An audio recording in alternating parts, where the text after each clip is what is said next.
Muito boa noite a todos. Eu quero agradecer a todos os nossos participantes aqui, desejar aí uma boa reunião a todos e agradecer aos nossos palestrantes. Em primeiro lugar, pela ordem de participação no nosso webinar, o Isaac Chamek, da Capitalis, que vai explicar aqui um pouquinho do que nós podemos fazer para minorar toda essa situação que nós estamos vivendo hoje. Nós temos também o Dr. Ricardo Ackel, que é superintendente do grupo Instituto do Rim do Paraná.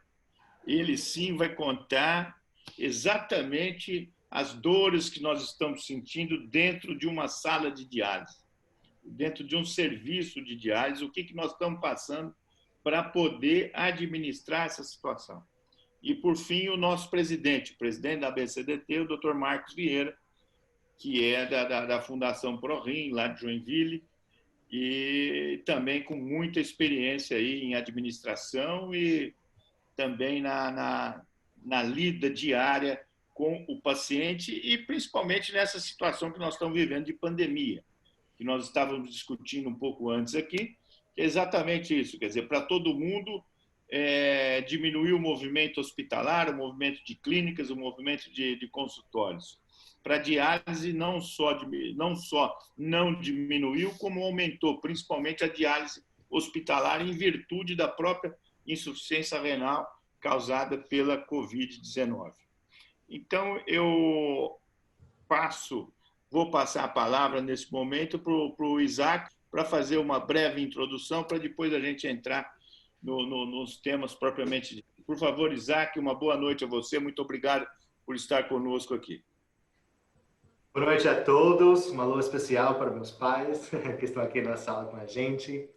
E antes de começar, eu queria agradecer a oportunidade de estar aqui com vocês, Dr. Yosif, Dr. Ricardo e Dr. Marcos. Bom, eu sou Isaac, sou dos Estados Unidos, mas vivo no Brasil há mais de 10 anos. Ou seja, tempo suficiente para não ir mais à praia de tênis e meia.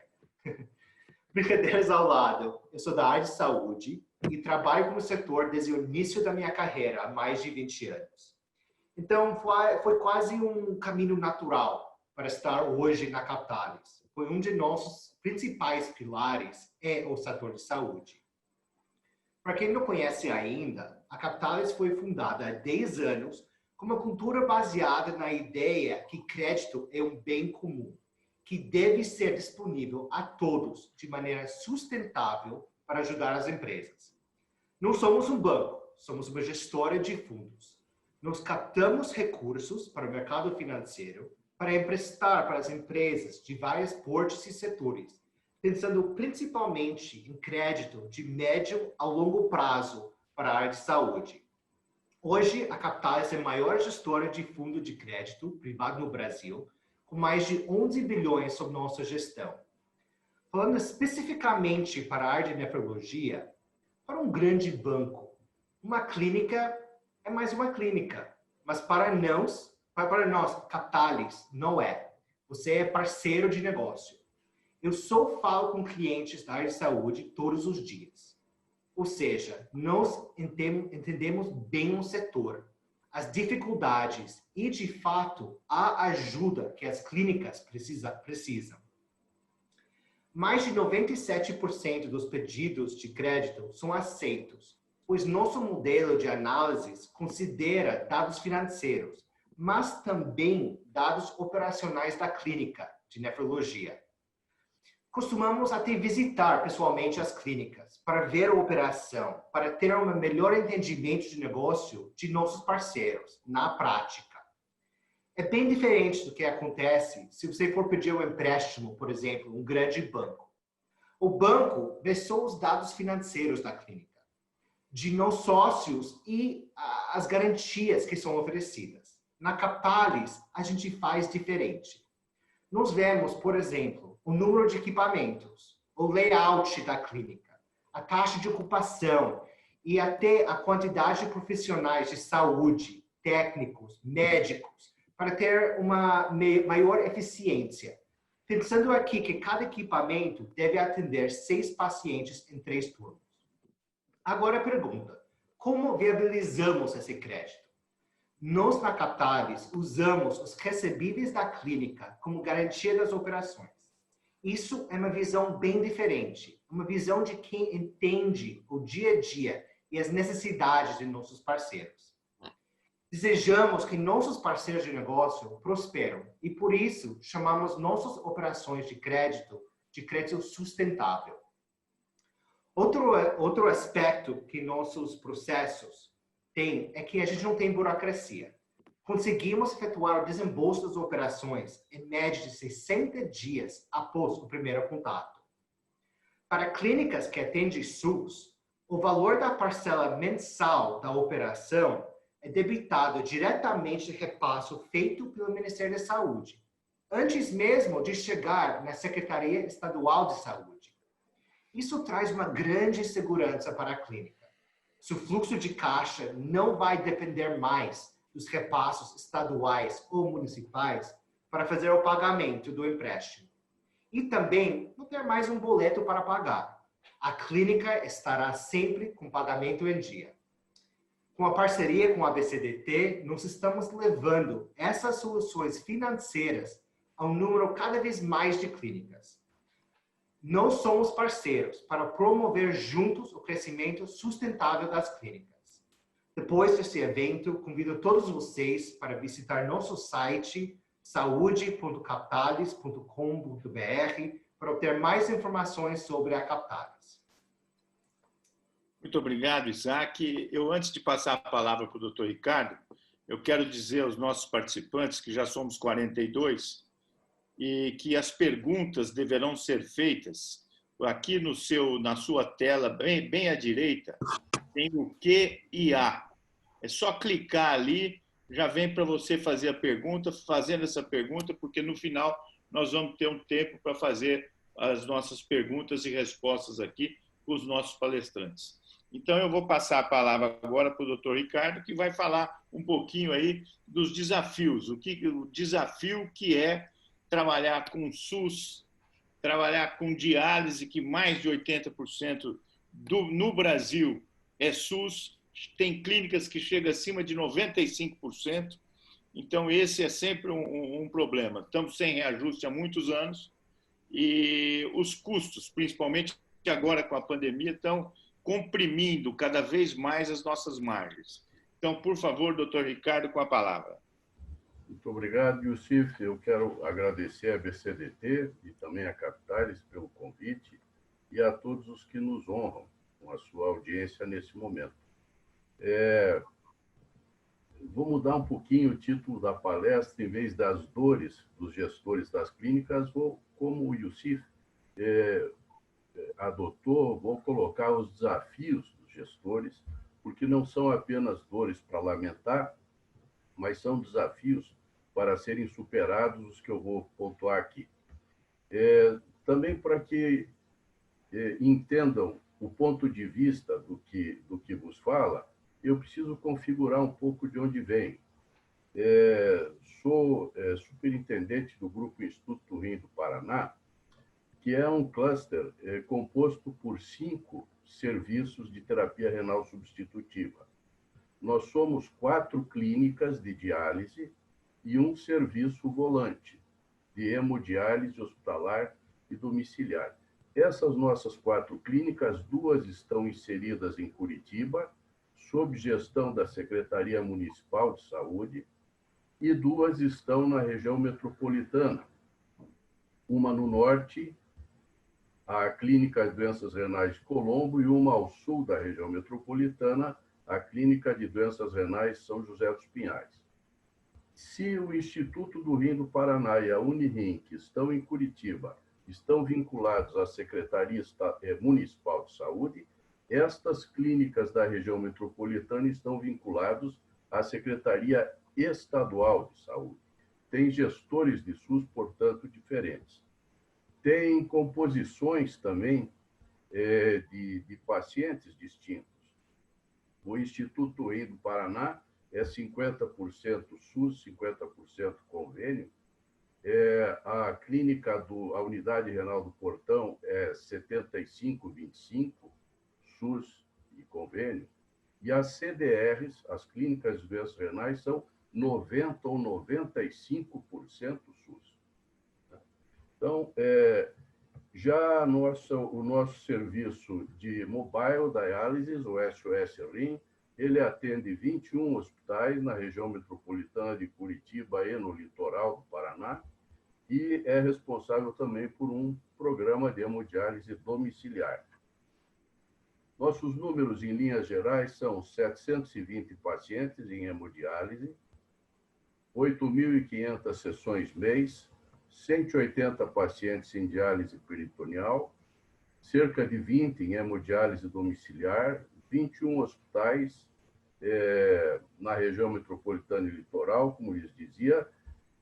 A nossa operação de agudos habitualmente faz 750 sessões hospitalares mês. Nesse momento de epidemia, fizemos 1.000 em junho e 1.500 agora em julho. O Paraná e Curitiba transitam o pico da epidemia.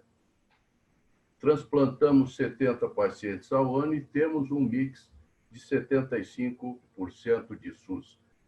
Fiz questão de desenhar, não é publicitário, mas é para dizer qual que é o meu ponto de vista, né?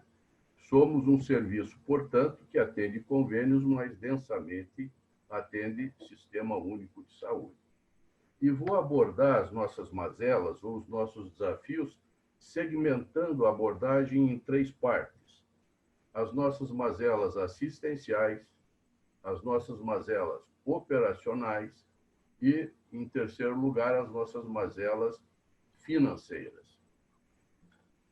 E as nossas mazelas assistenciais, elas começam do lado de fora das clínicas. Se nós temos 75% de clientes do SUS, 20% desses clientes são o que se chama pessoas em condição de vulnerabilidade social. Isso é um neologismo para significar miséria. São pessoas que não têm a sua alimentação suficiente. E toda essa população de vulnerabilidade social e insuficiência renal crônica tem uma série de consequências que afetam a sua vida, a sua doença e a sua terapia. A fome, a desnutrição, os maltratos familiares na residência, a falta de higiene, o mau uso da medicação em domicílio, infecções de catéter, faltas às sessões de hemodiálise, faltas às consultas de DP, enfim. Este é o nosso primeiro grande desafio, a vulnerabilidade social da nossa clientela. Um segundo ponto que se estabelece ainda do lado de fora das clínicas e sob a ótica assistencial são os problemas do transporte social. Os pacientes de SUS basicamente são dependentes do transporte social e esse transporte social é responsabilidade de cada município.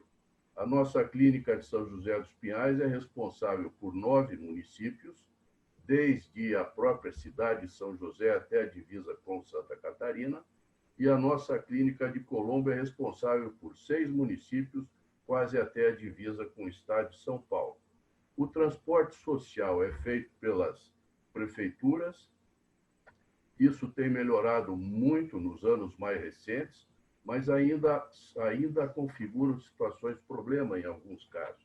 Como, por exemplo, quando muda uma prefeitura e resolve que não vai ter transporte social no sábado, porque não querem pagar hora extra para motorista, e aí os pacientes vão chegar na terça-feira em condições absolutamente piores, né?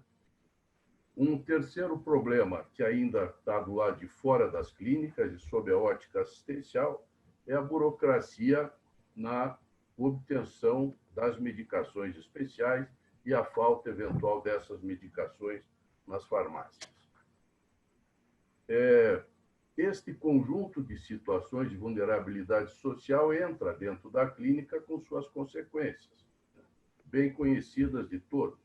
A anemia, a desnutrição, as infecções, as faltas às sessões, as dificuldades de manejo. E dentro das clínicas nós temos um outro conjunto de mazelas ou de desafios que são os operacionais. E nós começamos com a infraestrutura. O nosso parque de máquinas é 100% dependente do estrangeiro, de outros países e de outras moedas, para ser mantido e renovado. Interessante como um país que é o quinto maior territorialmente do mundo, quinta maior população do mundo, não tem uma indústria de equipamento de diálise, nem de montadora, nem muito menos de fábrica de máquinas. E mesmo uma série de insumos nossos, de medicamentos, nós dependemos do exterior. E mesmo no mercado interno, de determinados cartéis que promovem aumentos abusivos e oportunistas de preços de materiais e de medicamentos, e especialmente em momentos difíceis, como de epidemia. Acabamos de viver isso, é crônico com relação à heparina para as nossas clínicas, mas acabamos de viver isso agudamente com os EPIs em função da pandemia. Um outro desafio são os agravamentos dos custos com pessoal, por cláusulas inseridas nos acordos coletivos de trabalho que os sindicatos hospitalares e os sindicatos dos trabalhadores em serviço de saúde ajustam. Dá um exemplo, por exemplo, há uma cláusula, né, na região de Curitiba, onde a jornada máxima para os técnicos de enfermagem é 36 horas. Isso quase te constrange se operar com 3 turmas de 30 horas ou de 36, ao invés de 2 turmas de 40, ou o que seja, né? Então, são interferências externas que afetam o teu custo, que afetam o teu modelo operacional. E não bastasse essas questões dos acordos coletivos, temos ainda intervenções e interferências de conselhos querendo regular quantos técnicos, ou quantos pacientes por técnico, quantos isso por aquilo, etc, etc. Somos um serviço super regulados, do Ministério às secretarias estaduais, às municipais, às vigilâncias, aos conselhos de ética, enfim. Não é só na área dos técnicos de enfermagem, das enfermeiras, nós temos dificuldades também no provimento de médicos para os nossos serviços. Vocês me perdoem, possivelmente vão me jogar algumas pedras, alguns dos ouvintes, mas eu acho que eu não tenho a menor dúvida que o médico responsável técnico por um serviço de diálise tem de ser um médico nefrologista titulado pela Sociedade Brasileira de Nefrologia. Mas que sejam todos os horários dos 3 turnos, eu acho que não é sensato e nem necessário. É a minha opinião pessoal, da mesma maneira que eu acho que para ser intensivista e lidar com respiradores, não precisam ser pneumologistas certificados pela Sociedade Brasileira de Pneumologia. Então, eu entendo a questão dos médicos do serviço de diálise, que isso eventualmente está atrapalhando e prejudicando a interiorização do serviço de diálise, porque nem todos os municípios têm 3 nefrologistas ou um para ficar os 3 turnos dentro de uma clínica. Somos um problema, um desafio importante, é o da resistência às inovações. É impressionante a resistência às inovações. E não me refiro só à telemedicina ou à telenefrologia, a hemodiálise contínua como método, a hemodiálise domiciliar como método, todas as coisas que se pretende inovar, a hemodiafiltração, já tem resistências. Ou tem um monte de gente querendo sistematizar e normatizar detalhes e bloqueios. Bem, então, poderíamos, mas o tempo é curto, nos estender ainda aqui mais, falando das mazelas e dos desafios na área da operação, mas em função, em respeito ao tempo, eu já vou avançar na questão das remunerações. e dos aspectos financeiros, que é a minha terceira abordagem, a terceira abordagem da minha fala. É impressionante o aviltamento dos preços dos serviços de saúde do SUS. É impressionante. Eu queria pedir ao Marcos se, por gentileza, ele poderia projetar um gráfico, que é um estudo que temos feito desde o ano de 2001. Na curva em azul estão basicamente a evolução desde 2001 da inflação pelo IGPM da Fundação Getúlio Vargas. E no traço vermelho, os reajustes praticados pelo Ministério da Saúde ao longo desses períodos. Tem ali o governo Fernando Henrique, Lula 1, Lula 2, Dilma 1, 2, Temer e Bolsonaro. E nós vemos a completa dissociação dos preços de uma sessão de hemodiálise neste período. Nós saímos de uma situação de R$ 102,94 em 2001, ela deveria estar em R$ 411,93, agora em junho de 2020, e ela está em R$ 194,20, que é um número que todos vocês conhecem. Então, absolutamente menos da metade do preço que deveriam estar pagando houvesse sido corrigido de acordo com a inflação do mesmo período. E esse desenho é da sessão de hemodiálise, mas ele não é muito diferente da consulta, do implante de catéter, da fístula arteriovenosa, de todos os outros procedimentos relacionados ao nosso trabalho. O próprio reembolso que o SUS cobra das operadoras, R$ 292, é um sinalizador de que ele acha que é isso que vale. Mas, para nós, ele paga R$ 194,20 desde janeiro de 2017, há 3 anos sem reajuste. Podemos retornar, por gentileza? Muito obrigado.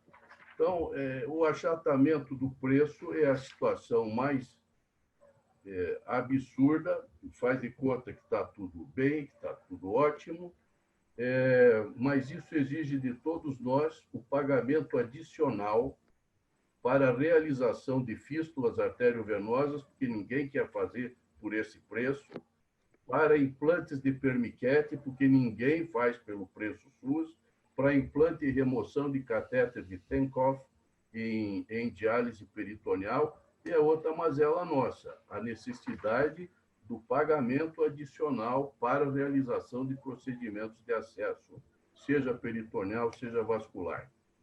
Outra mazela, outro grande desafio, a falta do calendário de pagamentos. Nós não temos pontualidade nem correção. Melhorou muito e a ABCDT está de parabéns. Fabrícia tem nos feito um trabalho belíssimo de nos informar dos repasses que o Ministério faz aos estados e municípios, mas lá tem outros alentecedores no platô de baixo, né? Falta de um calendário, um desafio grave. Outro, cortes e retenções indevidas de pagamento. Impressionante isso, impressionante. Como que as autoridades entendem que podem não pagar um serviço prestado que foi autorizado por uma APAC e você realiza e você merece o pagamento e acham-se no direito de se apropriar do teu dinheiro. Por uma lei que é burra ou que é infeliz, mas que já devia ter sido corrigida. E que tem maneiras de corrigir e compensar. Glosas e retenções, aliás, são também praticadas por operadoras de planos de saúde, algumas de forma contumaz. Mais um problema, eu diria o 15º, pela ordem que cito, a evasão de pacientes dos convênios que afeta o ticket médio das clínicas, pelo desemprego e pela perda de planos de saúde. E uma outra situação que leva à mesma consequência. A migração de pacientes de planos de saúde para o SUS por coparticipações indevidas que as operadoras aplicam sobre os seus assistidos. E eu digo indevida porque está definido que hemodiálise é procedimento hospitalar, hospital dia, porém hospitalar, e em procedimento hospitalar não cabe coparticipação, mas todo mundo faz de conta que tudo bem. Aí vai lá, a ANS baixa uma resolução normativa 433, colocando a hemodiálise como um procedimento isento de participação. Entra alguém no Supremo, a ministra Carmen Lúcia, numa decisão preliminar em 2018, diz que derruba, torna sem efeito. No dia seguinte, a Anvisa emite a resolução 434, número seguinte, tornando aquela sem efeito. E desde 2018 fica por isso mesmo. E continua o fluxo migratório de pacientes de convênio para o SUS, que depois alega que não tem recurso para reajustar. Então, e, finalmente, por último, as crises, né? E a epidemia do coronavírus é a crise do momento, exigindo uma mobilização intensa de gestão, adoção de medidas extraordinárias, aumento de custos de insumos, de EPIs, grande número de afastamentos de profissionais por infecções ou mesmo por suspeitas, por questões epidemiológicas, e toda essa situação extraordinariamente difícil que temos vivido. E para nós, ainda na região sul, tivemos um ciclone que estelhou e derrubou um monte de todas as nossas clínicas, por sinal. Estamos vivendo a crise hídrica mais séria dos últimos 100 anos na região de Curitiba. Seca absoluta, tem exigido uma série de providências, e ainda rezando para o quarto cavaleiro do Apocalipse, que é a nuvem dos gafanhotos aí do Paraguai e da Argentina, não chegar na gente. Porque somos um estado basicamente de economia agrícola e Deus o livre. Então, esse é o conjunto de mazelas ou de desafios que todos nós, gestores de clínica, temos que encarar. Mas eu não queria encerrar, e já estou indo para as minhas palavras finais, nem com derrotismo, nem com pessimismo e nem com lamentações. Eu acho que se a gente faz uma análise SWOT, né, olhando as nossas forças e fraquezas de nossas clínicas e as oportunidades e perigos do mercado, a gente tem que ser otimista, apesar de que nós estamos no epicentro de uma pandemia. Nossas forças. Nós somos essenciais. Nós temos valor para a sociedade. E nós somos bons no que fazemos. Nossas fraquezas. Isolados, nós somos pequenos, frágeis, dependentes de cartéis e fracos. Mas unidos, não. Quando nós olhamos o ambiente externo dos riscos ou dos perigos, nós vemos superregulação, negligência, incompetência, ainda corrupção bárbara, a gente ainda vê desvio de verba da saúde com negociata, mas eu acho que se a gente olhar para o mercado de uma maneira realista, nós vamos ver que nós temos um mercado com demandas crescentes, porque a população envelhece, as doenças crônicas se manifestam, insuficiência renal vem aí. Nós temos, sim, armas que nós utilizamos mal e podemos utilizar bem melhor, como a judicialização. Nós podemos e devemos aumentar nossa união em torno da BCDT, porque nós só seremos fortes se formos unidos. E eu tenho dentro de mim uma leitura de que o país está muito melhor. Apesar de que nós estamos vivendo um momento de Perdão, eu perdi aqui. Apesar de que nós estamos vivendo um momento de epidemia, eu olho esse momento como um momento de transição, como um momento de ponto de mutação, como um momento de virada. E eu terminaria essa minha fala só com uma leitura rápida aqui, se me permitem, de um trecho do I Ching, o livro das mutações, que fala do ponto de mutação assim: ao término de um período de decadência, sobrevém o ponto de mutação. A virada é súbita. A luz poderosa que fora banida ressurge. Há movimento, mas este não é gerado pela força. O movimento é natural, surge espontaneamente, pelo que a transformação do antigo se torna fácil. O velho é descartado e o novo se estabelece, e ambas as medidas se harmonizam com o tempo, não resultando, portanto, daí dano algum. Sinceramente, eu acredito que nós estamos muito próximos de um ponto de mutação, antevejo um 2021 muito bom e um pós-pandemia muito bom para o nosso país. Tenho certeza que vamos sair dessa epidemia melhores do que éramos. Muito obrigado. Muito obrigado, doutor Ricardo, pela abrangente exposição aí sobre os desafios da diálise, os desafios que é trabalhar com diálise, prestando serviço para o SUS e aqui no Brasil nesse momento. Então, realmente muito abrangente. Mas para complementar aí essa situação toda, eu passo a palavra para o nosso presidente, o doutor Marcos Vieira. Por favor, doutor Marcos. Boa noite a todos. É um prazer estar nesse painel aqui,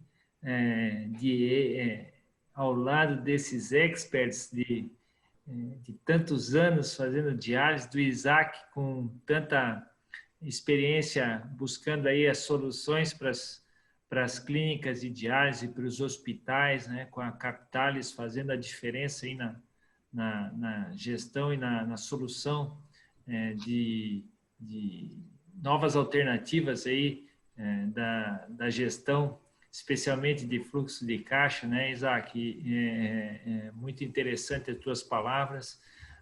Doutor Youssef, meu presidente, meu companheiro de ABCDT, que tanto faz pelas clínicas de diálise, e o Ricardo também, né, doutor Ricardo aí, parabéns pelas suas palavras.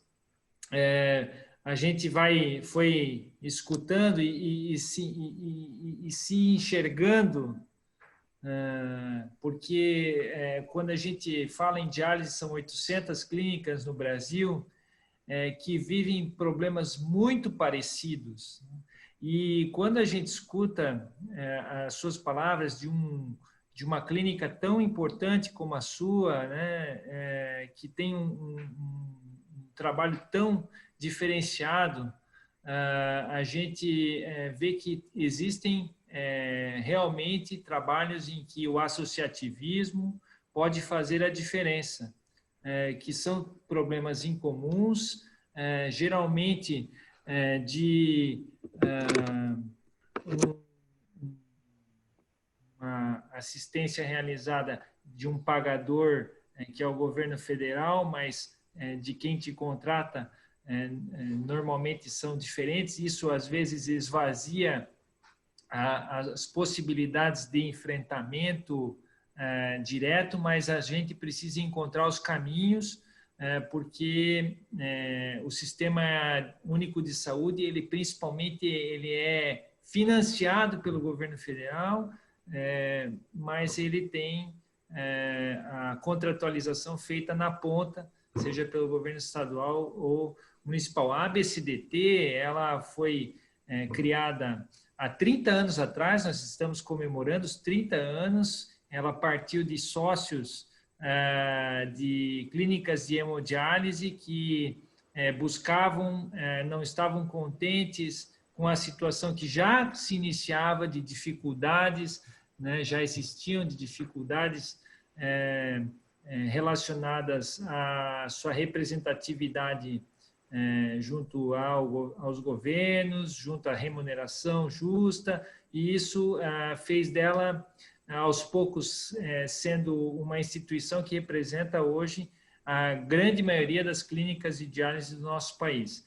E a gente busca, como principais trabalhos, a remuneração justa. A gente precisa isso. Hoje a gente tem uma defasagem de mais de 40% da tabela, aí, como o doutor Ricardo mostrou, um pagamento de R$ 411 hoje. Os planos de saúde, em alguns, também não praticam, e nós precisamos que isso seja feito. A grande maioria dos planos de saúde fazem a média de pagamento, mas a gente precisa que isso seja visto pelo Sistema Único também da mesma maneira. A gente precisa que exista um mix de tratamentos que façam com que a gente possa tratar melhor o nosso paciente, então que a diálise peritoneal seja realmente valorizada, não só do ponto de vista de um plano que sempre se fala nas alternativas de solução, mas que se enfrente realmente a valorização econômica, a possibilidade de treinamento das equipes que já praticam o tratamento do paciente renal, e que seja uma alternativa ao paciente renal, e que as clínicas possam definitivamente ofertar com sustentabilidade esse programa, a possibilidade de um programa de doentes renais agudos, que cada vez cresce mais. Na pandemia ainda é maior, e é visível o bem que as clínicas de diálise no nosso país fazem ao cuidar dos pacientes nesse momento tão sério. E a gente sabe que na grande maioria do nosso país, salvo capitais, as clínicas de diálise que prestam esse serviço, na grande maioria dos hospitais, que são feitos pelos donos das clínicas, que lá fizeram isso há mais de 30 anos, e isso precisa ser reconhecido, porque as regras, como disse o Dr. Ricardo, são muito grandes, mas a contrapartida normalmente não é realizada. E o problema da coparticipação. Então, são essas linhas que a BCDT vem trabalhando e buscando. Atualmente, existem dois problemas mais sérios que também estão sendo parte do nosso trabalho diário, que são a aprovação da PL voltada à ampliação de recursos destinados à Covid, né, que foi proposta pela deputada Carmen Zanotto, e a outra proposta, o outro projeto de lei do deputado Pedro Westphalen, que foi já aprovado na Câmara de Deputados, está no Senado, que é para que se pague integralmente os recursos que foram cortados dos serviços prestados pelas clínicas de diálise desde o início da pandemia, e que ainda persistem sendo cortados em diversos estados e municípios. E isso precisa ser, nós fazemos um apelo que seja passado rapidamente isso pelo Senado, para que a gente possa ter isso já com desvalorização e ainda cortes. Isso se torna um programa insustentável de um tratamento com qualidade. E quando a gente quando a gente pensa em conversar com as clínicas de diálise, com os gestores, a gente sempre fala em boas práticas.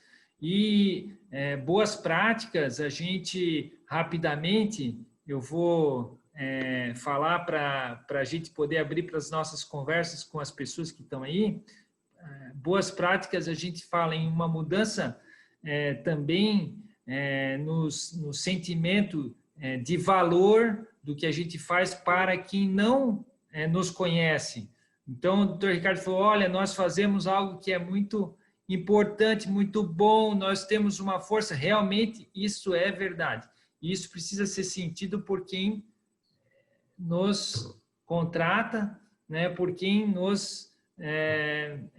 não participa no dia a dia nossa atividade, porque realmente o nosso setor é um setor que salva vidas todos os dias. E não existe maior valor do que esse numa atividade que se realiza. E esse valor precisa ser também mudado do ponto de vista econômico. Nós precisamos que isso seja encarado como um valor. A mudança de cultura da macro, mudança de cultura do ponto de vista macro, né? Então, o governo precisa mudar alguns pontos de cultura dele. Pagamento em dia. Né? Nós pagamos em dia salários, nós pagamos em dia faturas, nós pagamos em dia... O Isaac falou lá, não precisa ter mais um boleto, né, Isaac? Nós pagamos em dia as nossas contas. O governo precisa definitivamente mudar esta cultura em que ele precisa pagar em dia. Existem regras que já são estabelecidas, inclusive para o governo, mas nós temos grandes dificuldades na mudança da cultura. E isso é uma boa prática que precisa ser realizada. E nós precisamos nos unir em torno disso. Né? A sensibilização das autoridades, mostrando a importância que nós participamos do Sistema Único de Saúde, porque nós, às vezes, não somos vistos como participantes desse sistema, somos um braço que não se enxerga. E, cada vez mais, a gente mostrar a participação nossa no sistema é essencial para que a gente possa conseguir os nossos desafios, os nossos objetivos, né? Do ponto de vista interno, planejamento estratégico, uma boa avaliação de processos, a implementação de processos de qualidade, que já existem muitos processos descritos no Ministério da Saúde para que as clínicas tenham, são inúmeras regras, mas que, do ponto de vista de implantação disso, descrição de POPs e assim por diante, são realizados, mas que nós precisamos também fazer isso do ponto de vista de gestão. Nós temos muitas regras do ponto de vista de tratamento e precisamos fazer isso também do ponto de vista de gestão administrativa, né? Análise de orçamento, de DRE, avaliação de fluxo de caixa, tudo isso é extremamente importante para a saúde da clínica de diálise. Como eu disse anteriormente, o mix de produtos, a valorização, o engajamento do profissional que trabalha com você, a formação de novos líderes que tragam soluções para a gente no dia a dia, novos negócios e, especialmente, nós conseguimos montar situações que sejam afins das diversas clínicas, inclusive que sejam ocasionalmente vistas como não como clínicas possivelmente concorrentes de mercado, mas que tenham dores afins e que possam ir juntas sentar com os gestores para solucionar as dificuldades encontradas no dia a dia. Quando nós sentamos juntos para solucionar os problemas correntes, as dificuldades de pagamento mensais, nós temos sucesso, a chance de sucesso é muito maior, porque é o certo a fazer para todos, né? E aí se minimizam as mazelas que tomam tanto nosso tempo e custam tão caro para as clínicas de diálise. Talvez o Isaac possa até depois falar um pouco disso, mas a gente sabe o quanto é caro a gente ficar, às vezes, tendo dificuldades na gestão ali daquele fluxo de caixa se a gente não tomar providências que possam tornar a solução melhor para a clínica e lá no final do ano a gente ter resultados positivos. Então, foi rápida a minha explanação, um pouco dos meus comentários e, na verdade, eu quero agradecer aí esse painel que nós vamos com certeza continuar né, e se fazendo mais Claro. desses encontros aí para a participação dos nossos associados. Hein? E obrigado aí, Ricardo, Isaac, por esse momento tão importante que a gente está passando aqui agora hoje. Muito obrigado, Marcos. E antes de passar, perdão, a palavra para o Isaac, a Laura Neme mandou aqui, parabenizando com o Dr. Ricardo pelo brilhantismo da sua exposição, viu? Então, eu passo de imediato a palavra para o Isaac para falar mais sobre a Capitalis e dar exemplos práticos aí do que nós podemos fazer para ajudar as clínicas nesse momento. Muito obrigado, Dr. Yossi. Dr. Ricardo, Dr. Marcos, suas falas foram muito ricas. Muito obrigado por compartilhar a experiência de vocês conosco. Bom, eu vou trazer agora uma visão complementar a vocês, a partir de que nós vemos aqui na Capitalis. Eu estou aqui no escritório e tem um livro na minha mesa que, às vezes, assusta as pessoas um pouco, por causa do título. O livro se chama Show Me the Money, ou Me Mostra o Dinheiro, em português. Esse livro foi escrito por Jack e Patricia Phillips. Pode parecer estranho, mas um livro muito interessante para qualquer empreendedor ou diretor financeiro da área de saúde. Por quê? Porque o livro fala da obtenção de resultado de alto valor para investimento feito. É isso aplicável ao novo ambiente de saúde que estamos vivendo hoje. Precisamos, mais do que nunca, vincular dados clínicos e dados financeiros para melhorar nossa assistência médica, com resultados positivos no fluxo de caixa. Vou apontar aqui algumas tendências que identificamos ao analisar os dados do setor, a partir da realidade de nossos clientes ao longo dos últimos 8 anos que a Capitalis Saúde está oferecendo linhas de crédito. Eu vou dividir minha fala em 3 partes. Primeiramente, eu vou mostrar como fizemos a análise e apontar uma tendência interessante relacionada ao perfil de dívidas das clínicas.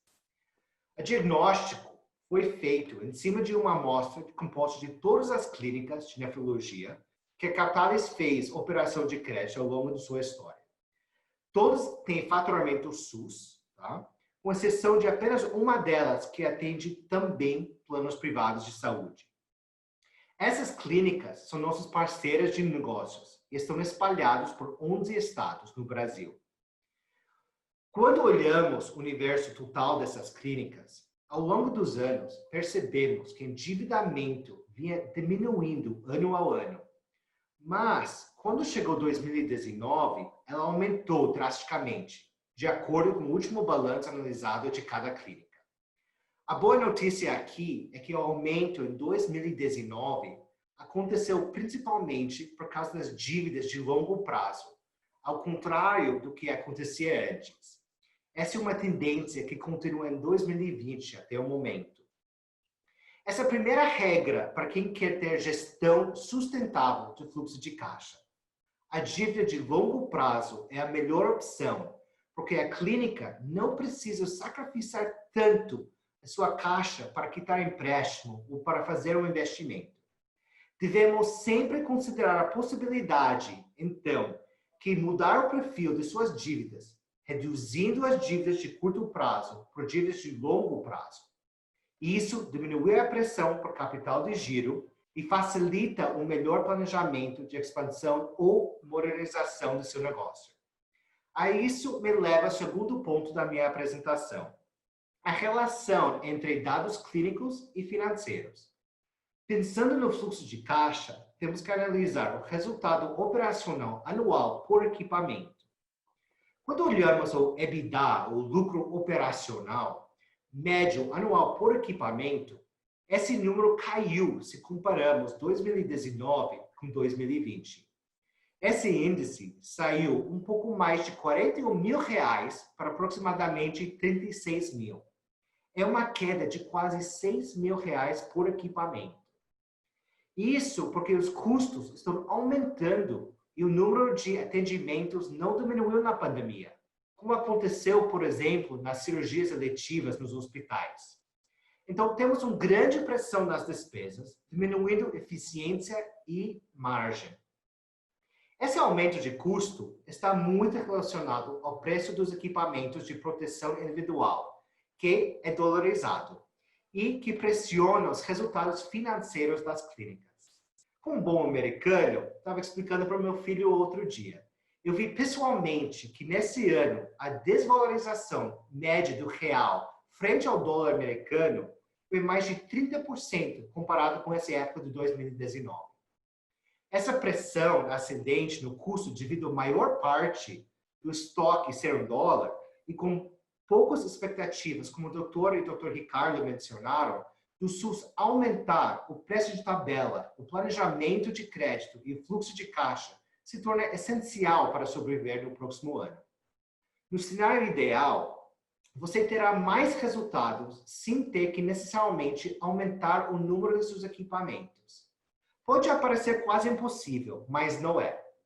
Ano a ano, vemos que o resultado operacional médio por equipamento tem uma variação significativa de clínica para clínica.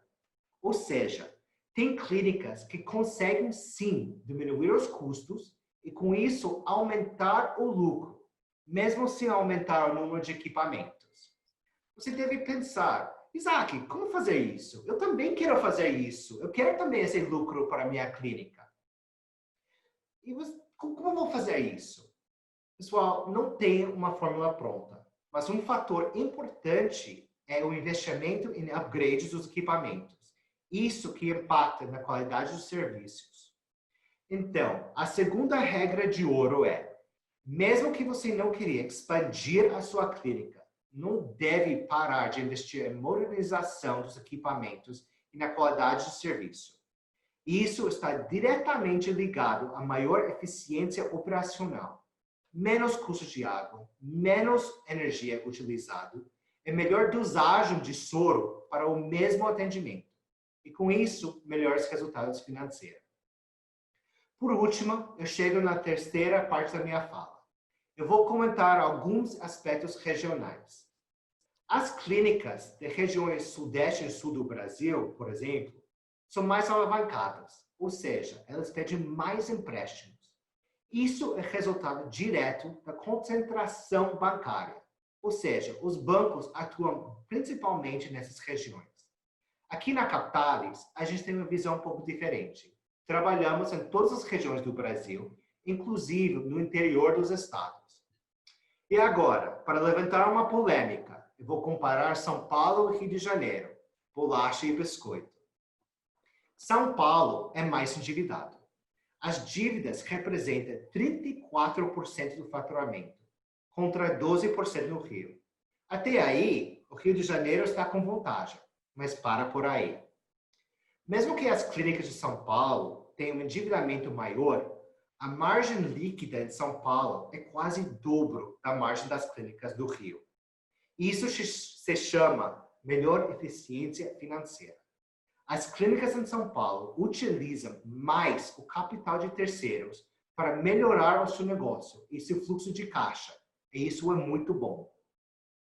Bom, antes que o pessoal aqui desligue meu microfone por estendido demais a minha fala, queria apenas reforçar a mensagem que o crédito de médio a longo prazo, se usado de uma maneira inteligente, ajuda as clínicas a ter negócios mais eficientes e favorece uma gestão mais sustentável do fluxo de caixa. Isso é fundamental para a continuidade do negócio. Se a eficiência era essencial para o bom funcionamento antes nas clínicas, hoje ela passa a ser obrigatória para a própria continuidade do negócio, durante e também após a pandemia. Obrigado. Muito obrigado, Isaac. Então, nós vamos rapidamente passar as perguntas. E eu tenho a primeira pergunta aqui para o Dr. Marcos, que é do Orlando de Garapuava. E ele quer saber o seguinte, o pagamento da complementação do Covid-19, a portaria 827, foi efetivada? Ele pergunta se foi efetivada pelo governo federal. E as clínicas do Paraná, pelo menos as com que ele falou, tanto de gestão plena como semiplena, ainda não receberam nada. Pelo contrário, foi feito corte pela média histórica. Ele termina a pergunta dele parabenizando a todos pelo webinar. Muito obrigado, Orlando. Por favor, doutor Marcos. Oi, Orlando, tudo bem? Obrigado pela tua pergunta. Então, em relação ao pagamento dos recursos feitos para o uso único de pacientes que são tratados em isolamento para COVID, isso que eu entendi, os recursos foram destinados diretamente para estados e municípios, não diretamente para as clínicas. Esses recursos, eles têm um processo específico para você fazer, para poder receber, que existe uma justificativa e assim por diante. Como isso foi feito recentemente, algumas clínicas ainda não receberam esses recursos, mas eles devem ser pagos, né, sob auditoria. E a gente acredita que algumas clínicas já estão... Nós não temos o relato de todas as clínicas, mas a gente acredita que algumas já estão recebendo esses recursos realizados e outras agora, nesses processos de auditoria deste mês, devem passar a receber. É algo que precisa ser monitorado por cada clínica, o recebimento ou não. Realmente, os cortes, nós já falamos sobre isso nas nossas duas falas, alguns estados e municípios estão sofrendo cortes. Outros, com as ações que foram feitas aí, associativas, estados e municípios pararam de realizar os cortes e passaram a pagar integralmente, mas ainda persistem em algumas regiões, como foi dito pelo Dr. Ricardo, pelo estado do Paraná, isso ainda está acontecendo, e em alguns outros locais também. Então, o trabalho continua para que a gente tente acabar com esses cortes, porque os estados e municípios, eles não poderiam fazer esses cortes porque receberam os recursos COVID que têm plena possibilidade de serem utilizados para o pagamento integral das faturas. Mas, independente disso, a gente também está trabalhando na aprovação da PL para que isso seja realizado. Eu digo isso da plena possibilidade de pagamento porque isso foi dito em reunião onde nós fizemos esta solicitação ao ministro da Saúde e o corpo gestor do Ministério estava presente e falou que os complementações desses recursos poderiam ser utilizados pelos estados e municípios para o pagamento das clínicas quando houvesse essa pagamento a menor, né? Porque paga 70%, esses 30% restantes deveriam ser pagos complementados. Como não está sendo feito, a gente está solicitando pagamento retroativo pela PL do deputado Pedro Westphalen, que seja pago plenamente pelos gestores. Muito obrigado, doutor Marcos. Eu tenho mais uma pergunta agora para o Isaac. É possível refinanciar um crédito que já possuo? Como hoje eu vou conseguir termos melhores? Ou seja, eu imagino que já existe, a clínica já tem um crédito e ela quer refazer isso aí em termos melhores. Ou seja, o juro caiu muito e alguém que fez um financiamento lá atrás está pagando um juro que era lá atrás. Então, por favor, Isaac. A resposta é simples, é sim.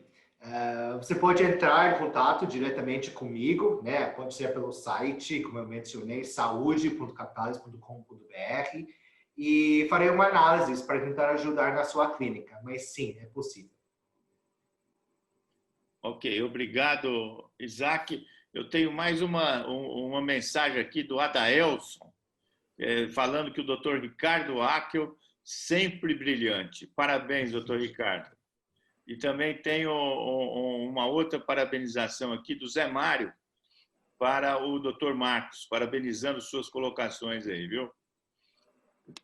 Lembrando que José nós estamos passando aqui, passamos todo o tempo do webinar acima de 55 participantes, tá bom?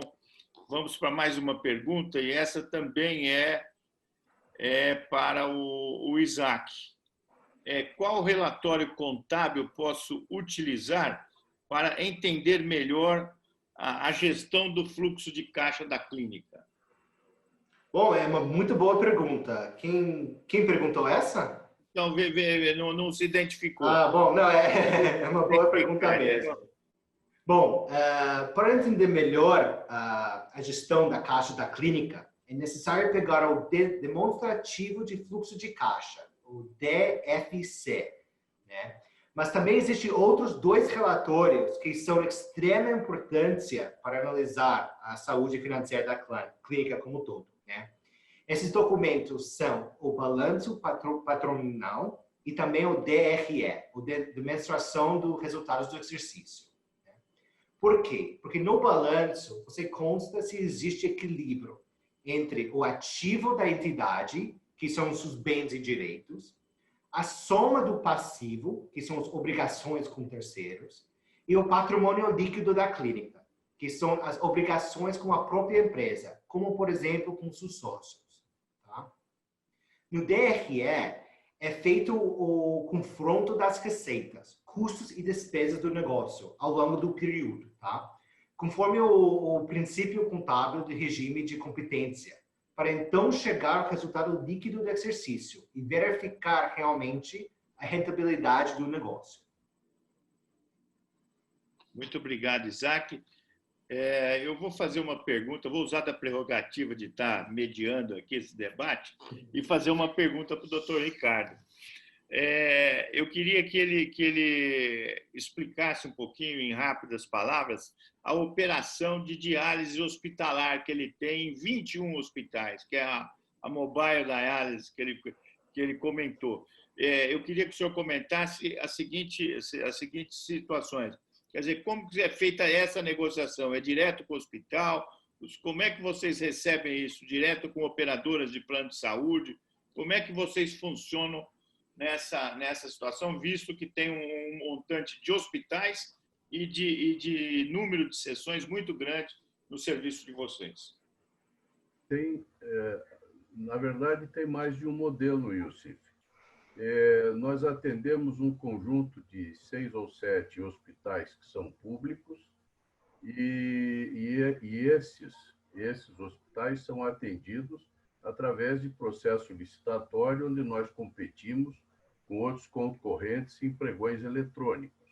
E aí nós temos um contrato com o hospital, um contrato de prestação de serviço por sessão e por atendimento médico.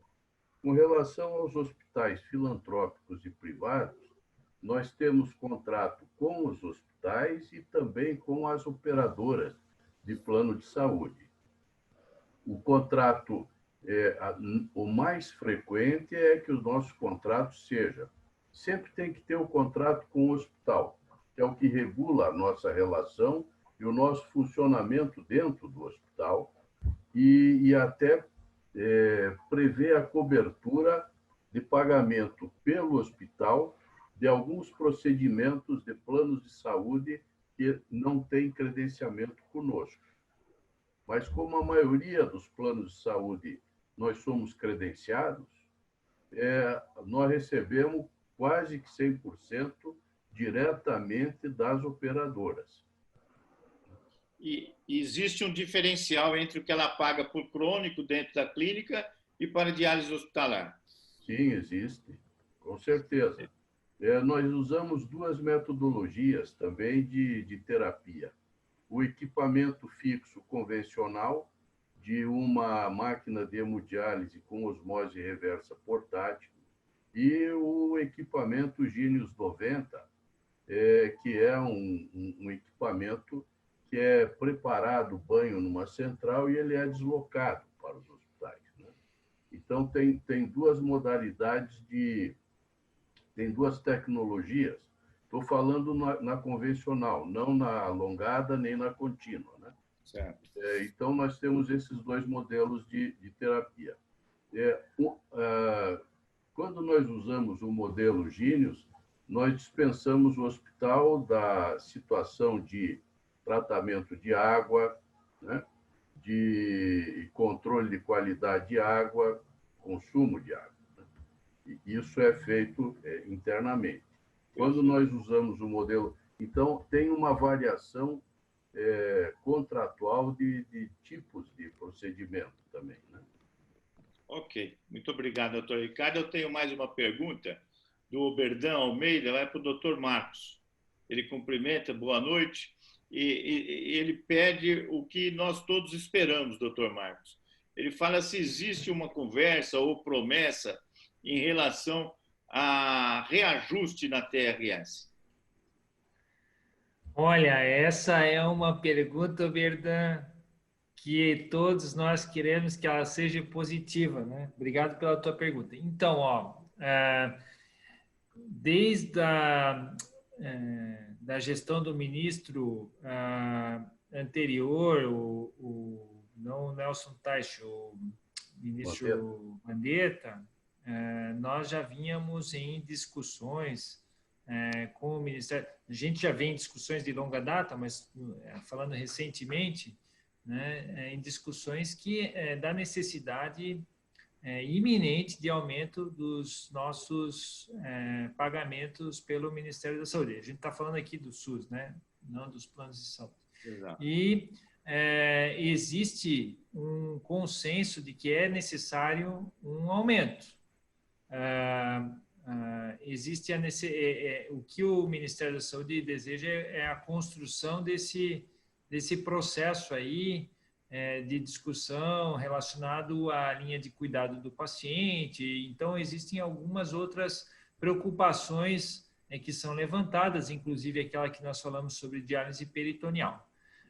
Então, em virtude da pandemia, essas discussões ficaram um pouco mais difíceis, porque o mundo, e o Brasil não é diferente, se voltou a cuidar deste assunto iminente nas vidas das pessoas, né? Nós não... o ataque à pandemia virou prioridade total. Então, nós agora conseguimos novamente nos reunir com o Ministério da Saúde no último mês e houve uma promessa de aprovação e trabalho frente ao projeto de lei da deputada Carmen Zanotto. Essa promessa houve. O ministro falou que vai se empenhar para isso, que esses recursos serão destinados. Então, nós esperamos que isso realmente se realize o mais rápido possível, porque isso vai realmente, durante este ano, ajudar muito as clínicas de diálise. Seria um recurso no valor de 254 milhões para todas as clínicas, seria em torno de 30 dias de tratamento, né? E para cada clínica, um mês de faturamento. Isso ajudaria bastante do ponto de vista de gestão, mas nós entendemos que isso é uma solução pontual e que o que nós precisamos é de um processo de reajuste da tabela SUS nos procedimentos de diálise, e também que a gente tenha um pouco... nós temos uma ação que foi instituída pela ABCDT de longo tempo atrás, que nós solicitamos a correção monetária dos recursos. Isso a gente entende que é essencial, é muito difícil a passagem disso na gestão do sistema único, né? A gente sabe disso, a tabela SUS aí, diversos procedimentos são difíceis, mas a gente entende que é justo e é necessário para os procedimentos dialíticos, que a gente tenha uma política de correção monetária contínua, anualmente seja feita essa correção. Assim como o doutor Ricardo falou lá, e todos nós vivemos, que existem reajustes anuais salariais, existem reajustes anuais de fornecedores, existem diversos tipos de reajustes, e nós também precisamos desse tipo de solução definitiva para as clínicas de diálise. Obrigado, Marcos. Eu tenho uma pergunta aqui agora do Adaelson. Ele pergunta se os planos de saúde, doutor Ricardo, eles remuneram diferentemente quando o senhor faz diálise com agíneos e com a diálise convencional. Não, eles remuneram exatamente o mesmo preço, uma sessão de hemodiálise hospitalar. Não há um preço diferente em função da tecnologia. Nós até negociamos com algumas operadoras com essa intenção, mas há uma resistência no sentido de... Mas isso é uma vivência nossa, muito específica de Curitiba. Eu não sei de outros lugares do Brasil, mas nós não temos nenhuma remuneração diferente entre hemodiálise hospitalar por método convencional ou por sistema Gini. Ok, obrigado. Tem mais uma pergunta aqui, essa vem da Jucimari de Garapuava, para o Dr. Marcos. Ela gostaria de saber a opinião sobre o associativismo entre as clínicas, na prática, associativismo entre as clínicas, na prática das que as clínicas conseguiram comprar melhor. Ou seja, eu imagino que o que ela está perguntando é de ter associação de clínicas para fazer exatamente as compras. Oi, Jucimari, boa noite, obrigado pela tua pergunta. Olha, nós temos, inclusive, o nosso diretor técnico, André Pimentel, ele faz parte da AMICEM, Associação Mineira, né, dos Centros de Nefrologia. A AMICEM é um exemplo vitorioso de juntar diversas clínicas no estado de Minas Gerais para realizar a compra de insumos. Eles se reúnem, não sou da AMICEM, mas um pouco que eu sei, eles se reúnem trimestralmente e fazem as avaliações e cotações de produtos para a melhor compra entre as clínicas, fazendo a melhor gestão dos seus insumos. Existem outros exemplos disso que são feitos por associações hospitalares, que são as centrais de compra. Talvez até o Dr. Youssef possa ajudar um pouco nisso aí, nessa experiência. Eu sei que existem centrais de compra em diversos estados, feitos por associações de hospitais, e que tem sucesso nisso, e está aí uma oportunidade de juntar o Jucimari, o pessoal do Paraná, a BCDT aí, nossa regional, e quem sabe fazer uma conversa para trazer essas soluções. O Isaac, você, como um administrador aí de negócios, e você, o fluxo de caixa tem uma relação importante com o estoque também, né? Isso, essa gestão é extremamente importante, né? Obrigado, doutor Marcos. Eu tenho mais uma pergunta aqui para o Isaac. Pergunta: o que a Capitalis está fazendo nesse momento de pandemia para ajudar as clínicas, e como o crédito está auxiliando nisso? A gente apoia as clínicas de várias maneiras, né? Com capital de giro, temos essas operações mais curtas, desde antecipação dos recebíveis dos convênios, até operações de médio a longo prazo. Ajudamos com crédito para compra de equipamentos, para reformas, expansão. Enfim, podemos realizar uma operação para cada necessidade de cada clínica. Perfeito, muito obrigado.